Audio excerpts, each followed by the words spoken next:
Iran ইস্যুতে প্রতিদিনই সুর পাল্টাচ্ছেন মার্কিন প্রেসিডেন্ট ডোনাল্ড ট্রাম্প। বিক্ষোভকারীদের মৃত্যুদণ্ড স্থগিত করায় শুক্রবার ট্রুথ সোশ্যালের পোস্টে ইরানকে ধন্যবাদ জানিয়েছিলেন ট্রাম্প। কিন্তু এর একদিন পরই মার্কিন সংবাদ মাধ্যম পলিটিকোকে দেয়া সাক্ষাৎকারে খামেনির বিরুদ্ধে কথা বললেন তিনি। গেল কয়েকদিন ধরে ইরানের সর্বোচ্চ ধর্মীয় নেতার এক্স প্রোফাইল থেকে একের পর এক ট্রাম্প বিরোধী আক্রমণাত্মক পোস্ট দেয়া হচ্ছিল। পলিটিকো বলছে এর জেরেই চটেছেন ট্রাম্প। শনিবারের সাক্ষাৎকারে মার্কিন প্রেসিডেন্ট বলেছেন, সংকট থেকে ইরানকে বের হতে হলে খামেনির ৩৭ বছরের অপশাসনের অবসান প্রয়োজন। সর্বোচ্চ নেতাকে অসুস্থ আখ্যা দিয়ে মার্কিন প্রেসিডেন্ট মন্তব্য করেন, নেতৃত্ব দেওয়ার উদ্দেশ্য সম্মান অর্জন, ভয়ভীতি প্রদর্শন বা মৃত্যুর পরোয়ানা নয়।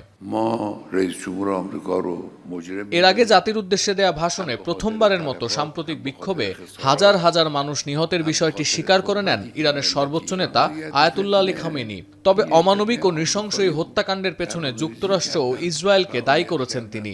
আরও বলেন, ট্রাম্পকে একজন অপরাধী বলে মনে করে ইরান। সাম্প্রতিক অস্থিরতার জন্য ওয়াশিংটনকে জবাবদিহিতার আওতায় আনার কথাও সাফ জানিয়ে দেন খামেনি।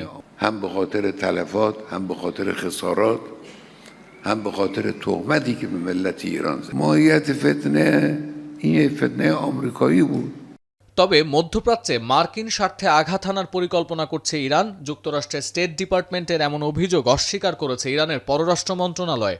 এদিকে কাতারে মার্কিন সেনা কর্মকর্তা ও অফিসারদের অনেকেই আল উদেইদ ঘাঁটি থেকে সরে গিয়ে দোহার একটি হোটেলে আশ্রয় নিয়েছে বলে অভিযোগ করেছেন ইরানের বিপ্লবী গার্ডের সদস্যরা।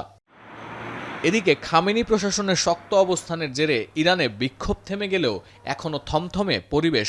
আকাশে টহল দিচ্ছে নিরাপত্তা বাহিনীর ড্রোন। এখনও বিচ্ছিন্ন ইন্টারনেট সংযোগ, তবে চালু হয়েছে মোবাইল মেসেজিং সিস্টেম। যোগাযোগ বিচ্ছিন্ন থাকায় চরম উৎকণ্ঠায় দিন কাটছে দেশের বাইরে থাকা ইরানিদের। এর জেরে যুক্তরাজ্যের লন্ডনে ইরান দূতাবাসের সামনে বিক্ষোভ করেছেন হাজারেরও বেশি মানুষ, যাদের অনেকেই ইরানে পরিবারের সঙ্গে যোগাযোগ করতে পারছেন না। We are sad, we are devastated, we are heartbroken because we haven't heard from our family in Iran. ইরানের বিক্ষোভকারীদের সমর্থনে প্রতিবাদ সমাবেশ হয়েছে স্পেনের রাজধানী মাদ্রিদে।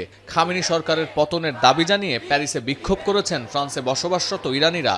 আর তেহরানের জনগণের পক্ষে রাজপথে ছিলেন রোমেন বাসিন্দারাও।